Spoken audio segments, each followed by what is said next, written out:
지난 10년 사이 전국 곳곳에 공립박물관이 우후죽순 늘어났습니다. 서부 경남 역시 예외는 아닌데요. 문제는 변변한 전시품도 없는 무늬만 박물관을 짓고 유지하느라 세금이 줄줄 새고 있다는 겁니다. 그 실태를 시사기획 S에서 취재했습니다.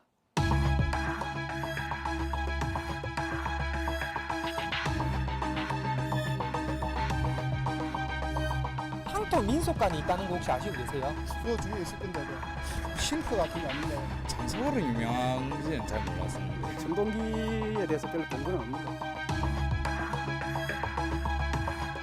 내 임기 동안에 이렇게 딱 준비가 안 된 상태에서 물만 들라고.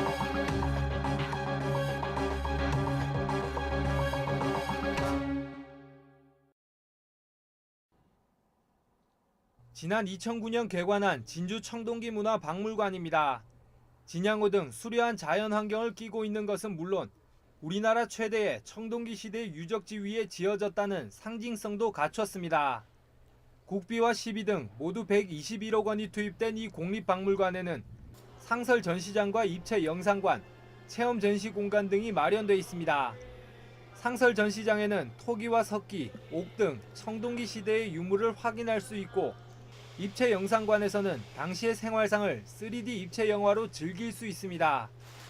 야외에는 발굴을 근거로 복원된 청동기 시대 움집 세동과 목책, 무덤군 등이 조성돼 있어 색다른 볼거리를 제공하고 있습니다. 시설로만 보면 웬만한 국립박물관 뺨치지만 정작 관람객들의 모습은 쉽게 찾아볼 수 없습니다. 야외 공원을 이용할 뿐 박물관 안은 텅텅 비었습니다.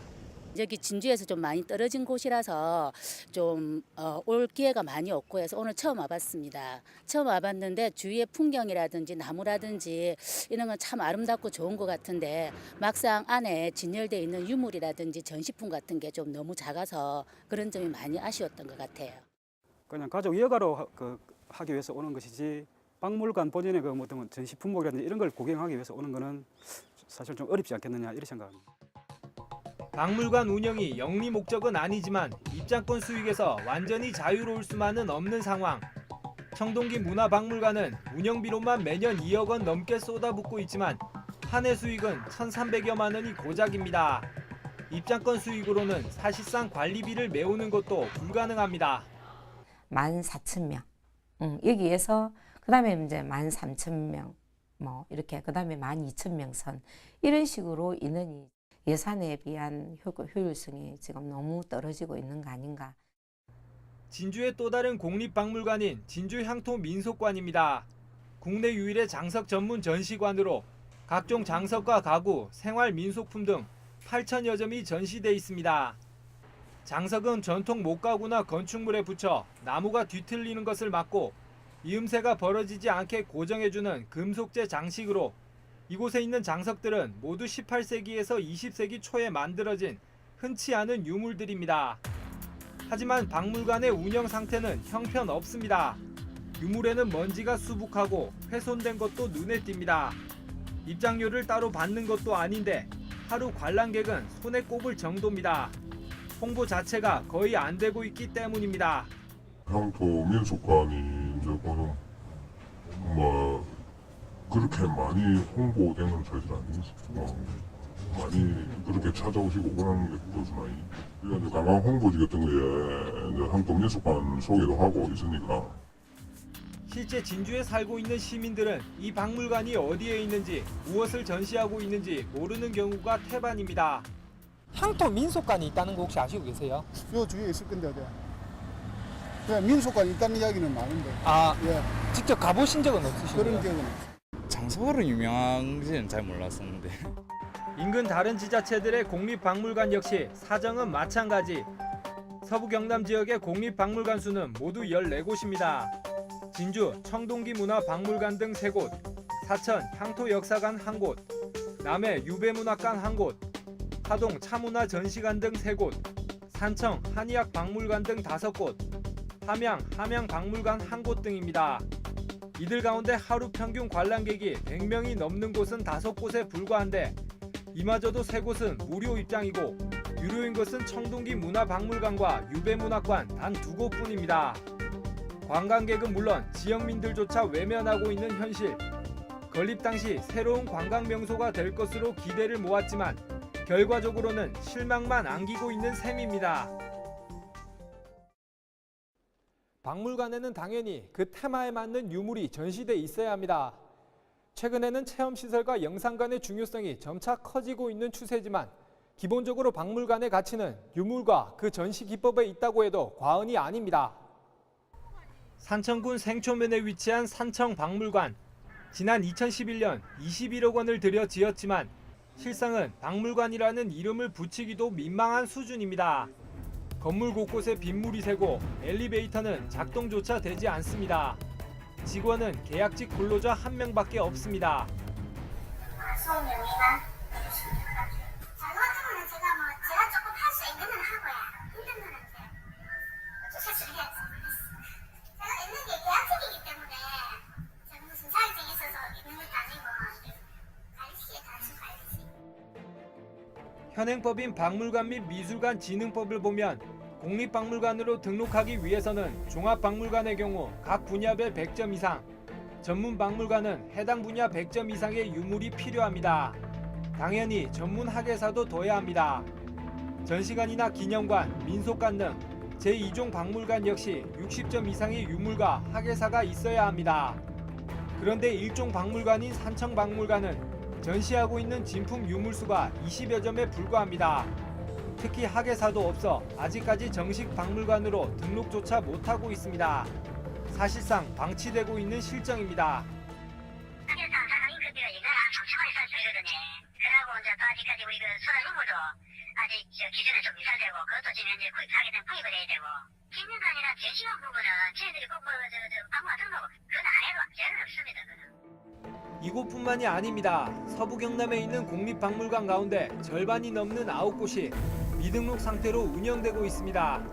박물관 등록이 의무사항은 아니지만 볼 것도 전문 학예사도 없다 보니 관람객의 발길이 끊기는 것은 어찌 보면 당연한 일입니다. 등록 박물관 역시 자격 요건을 갖추긴 했지만 관람객들의 흥미를 100% 만족시키진 못하고 있습니다.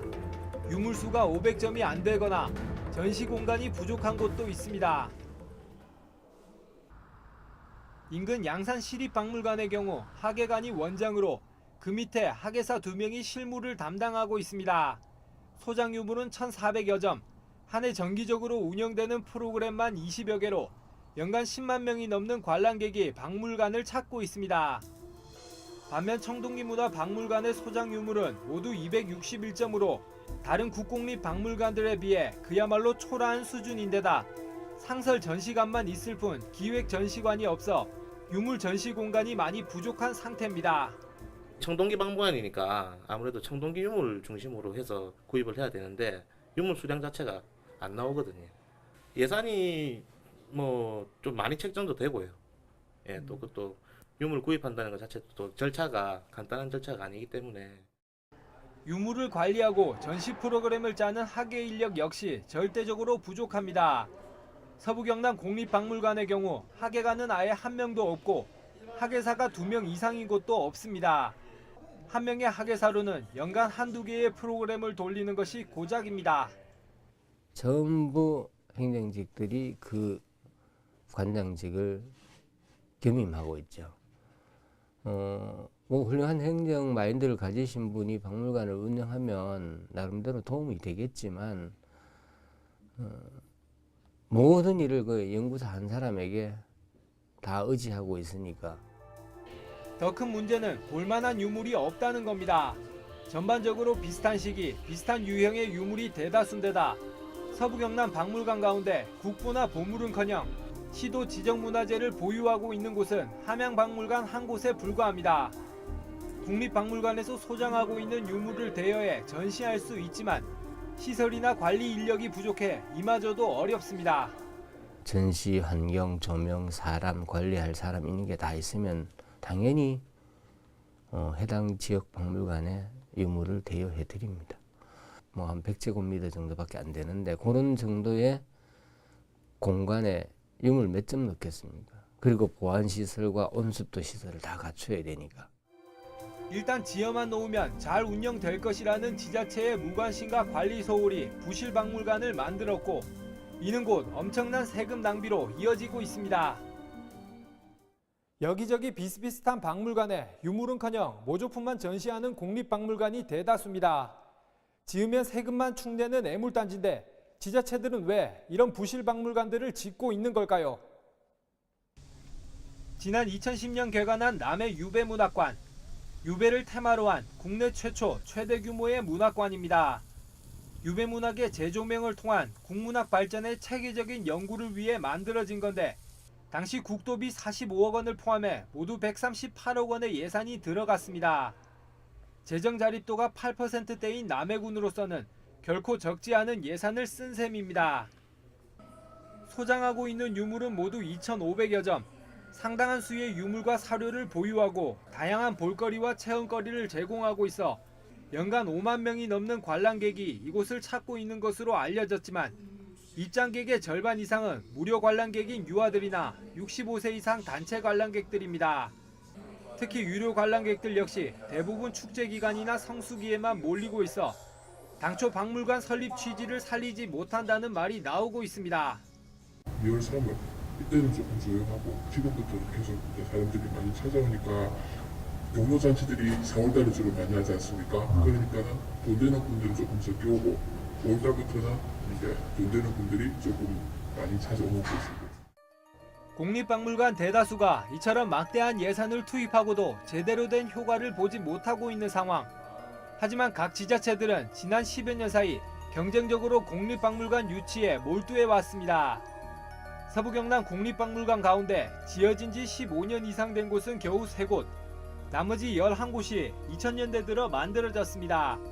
경남 전체에서도 39곳 가운데 27곳이 10여 년 사이에 들어섰습니다. 박물관의 급작스러운 증가는 선거와 무관하지 않다는 게 전문가들의 의견입니다. 유권자 눈에 보이는 뭔가를 해야 다음 선거에 당선되기 쉽다고 생각해 시정령으로 박물관을 짓는 겁니다. 박물관 건립은 누구도 반대하기 어려워 선심행정의 단골 메뉴라고 할 수 있습니다. 우리도 못지 않은데 왜 박물관이 없느냐 그런 식으로 지어진 것이지 내 임기 동안에 만들겠다 해놓고는 전혀 뭐 준비가 안 된 상태에서 건물만 덜렁 만들어 놓고. 문제는 안에 유물을 넣을 돈도 없고 제대로 관리할 만한 여력도 없다는 데 있습니다. 결국 박물관은 파행 운행되고 돈 먹는 하마로 전락하게 되는 겁니다. 뭔가 문제가 있는 거고 다시 이거는 재검토를 해야 될 사안이다. 계속 이렇게 운영비만 들어가고 관리비만 들어가고 임금명을 낭비할 것인가. 그렇다면 적자 박물관이 전국에 넘쳐나는데 어째서 국가 예산은 계속해서 지원되고 있는 걸까?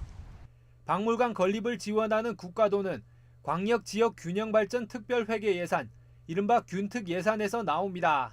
일반에게는 아시다시피 정산이 많잖아요. 까다롭고. 근데 이제 지특에게는 그런 균형발전을 하자는 취지의 하에 많은 부분을 생략해주고 또 지자체에 권한을 많이 줬어요. 균특 예산은 말 그대로 지역의 특화 발전을 지원하고 경쟁력을 높이기 위한 목적으로 책정된 예산입니다. 지역구 의원이 이 균특 예산을 따면 지자체장이 지방 예산을 배정하는 식으로 협조가 이뤄지는 겁니다. 문제는 이 같은 균특 예산이 눈먼 돈 취급을 받고 있다는 겁니다. 제가 보기에는 지자체장의 문제예요. 이거는 그 예산 제도 시질 문제 아닙니다. 저희가 그 정책 방향으로 정책을 수립하는데 한계가 있는 거죠. 더구나 등록 제도도 지방분 권한하고 해서 등록도 지자체에서 하도록 돼 있고 저희가 할 수 있는 정책 방안이 없어요. 줄줄 새는 혈세에 결국 정부는 지난 2012년부터 사전평가 제도를 도입했습니다. 예산을 지원하기 전 인력과 부지, 예산 등 기본적인 정책적, 기술적 타당성을 검토하는 겁니다. 실제 사전평가 제도 시행 이후 우후죽순 늘어나던 박물관 증가세는 한풀 꺾인 상태입니다. 특히 최근에는 사후평가를 도입하자는 말까지 나오고 있습니다. 다소 늦은 감은 있지만 정부가 국립박물관의 무분별한 증가에 대해 제약을 가하기 시작했습니다. 이제는 내실화를 이뤄야 할 시점이라는 건데요. 하지만 국립박물관이 경쟁력을 갖추기란 그리 쉽지 않아 보입니다. 지난해 문체부에서 실시한 전국 국립박물관 대상평가에서 프로그램 우수박물관으로 선정된 부여정림사지 박물관입니다. 지난 2006년 설립 당시만 해도 부실박물관의 이미지를 벗어나지 못했지만 불과 7, 8년 만에 우수박물관으로 탈바꿈했습니다. 부여군 직영체제가 아닌 시설관리공단이 위탁 관리하면서부터 다양한 프로그램이 운영되기 시작했습니다. 그 시설물들을 효율적으로 더 관리를 잘 하려고 하다 보니까 운영 상태라든가 이런 부분들이 잘 안 되는 부분들을 한데 모아가지고 아마 공단 측에서 운영하는 것이 더 효율적이지 않겠느냐. 그리고 시설물을 관리 운영을 할 때 더 적은 인원으로 더 운영을 더 활성화시키면은. 소장 유물은 모두 1,400여 점. 많은 숫자는 아니지만 우리나라 국보 제9호인 정림사지 5층 석탑을 끼고 박물관 성격에 맞는 부여의 문화유산과 백제의 사리장엄, 석등 등 다양한 프로그램을 운영한 점이 큰 호응을 얻었습니다. 고객이 찾아올 수 있는 환경 그런 부분을 좀 개선을 좀 하려고 이렇게 노력을 했고요. 그와 더불어서 좀 프로그램을 운영함으로써 좀 살아 숨쉬는 그런 박물관을 좀 만들어 보자는. 지난해 이곳을 찾은 관람객은 18만여 명. 입장료만으로 전체 운영비의 2배인 1억 2천만 원을 벌어들였습니다. 국립박물관은 상당히 시대별 이런 주제가 산만해 있지만 여기는 부여시대, 백제의 부여시대에 집중된 유물을 볼 수 있으니까 당시 오히려 피부로 느낄 수 있는 전시는 돼 있는 것 같아요. 특히 사비시대의 불교 문화라든가 특히 정림사지에 대한 집중된 초점을 맞춤으로써 특히 최근에는 건물이나 공원을 빌려주고 대관료를 받는 등 또 다른 수익 창출 방안을 마련하고 있습니다. 작은 공립박물관이지만 무작정 규모를 키우기보다는 기존의 자원을 잘 활용하고 다양한 콘텐츠와 프로그램을 개발해 나름의 경쟁력을 갖춘 겁니다. 공립박물관의 건립 취지를 생각한다면 입장료 수입만큼 관람객이 얼마나 관심을 갖고 찾느냐도 중요한 과제입니다. 유물을 갖추고 전시하는 것은 물론 지역민이나 관람객들에게 쉽게 설명하고 좋은 프로그램을 운영하기 위해선 전공 지식을 갖춘 학예사가 필수적입니다. 전문가들이 관장이 되고 관장이 되지 않아도 좋은데 연구실에 직원이 전문가가 여러 명이 있어야 됩니다. 그것도 앞으로는 우리 직제상으로 반영이 되겠죠. 학예 연구사라고 하는 그런 그 박물관 큐레이터들이 상당한 기초 지식을 가지고 그런 것들을 잘 주민들하고 전달할 수 있는 그런 그 능력 있는 사람을 또 채용을 해야 되고. 우수한 시설도 좋은 박물관을 판가름하는 중요한 조건입니다.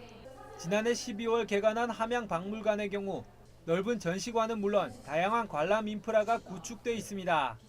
특히 수장고 시설이 잘 갖춰져 있어 개인 유물 기증 기탁이 이어지고 있습니다.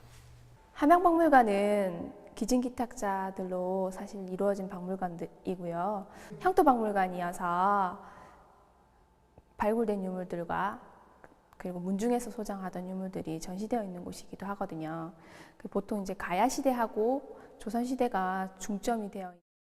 박물관 인근에 즐길거리나 볼거리를 갖추는 것도 필요합니다. 다른 관광 요소와의 연계를 통해 머물다 갈 수 있는 시스템을 구축하는 겁니다. 제일 중요한 거는 일단은 그 부분에 대해서 홍보가 부족하지 않느냐. 거기에 많이 이렇게 홍보가 됨으로써 이제 관람객들이 호기심을 많이 가지고 그다음에 거기에 대한 관광 코스를 이렇게 이제 넣는다든지 어떻게든 관광 네트워크를 이제 이렇게 만들어 가지고 이 부분을 활성화시키도록 그렇게 한번 해보는 게. 문학관으로 그치면은 어느 정도 한계가 있다고 저는 또 생각을 하고 하기 때문에 앞으로 남해 문학관, 유배 문학관이 나아갈 점은 어떤 총체적인 전국 이 종합적인 복합 문화 공간인 유배 테마파크화해서 더 많은 사람들이 또 찾아올 수 있고 여기서 즐기고 또 교육하고 이렇게 느낄 수 있는 그런. 부실박물관 통폐합에 대한 말도 나옵니다. 실제 사천 향토 역사관은 농업기술센터 농경유물관에 남해향토 역사관은 유배문학관에 통폐합됐습니다. 소규모 박물관을 제대로 운영하는 것이 어렵다면 통폐합을 통해 활로를 찾겠다는 겁니다. 정확한 수요 예측이나 활용 방안 없이 건립되면서 혈세만 낭비하는 애물단지로 전락한 지역 국립박물관들. 각 지자체의 정체성 확보는 물론 지역 문화재의 보호와 보존을 위해 존재해야 한다면 그만큼의 예산 지원과 좋은 전시, 지역민들의 애정 등 삼박자를 고루 갖춰야만 합니다. 시사기획에서 김현우입니다.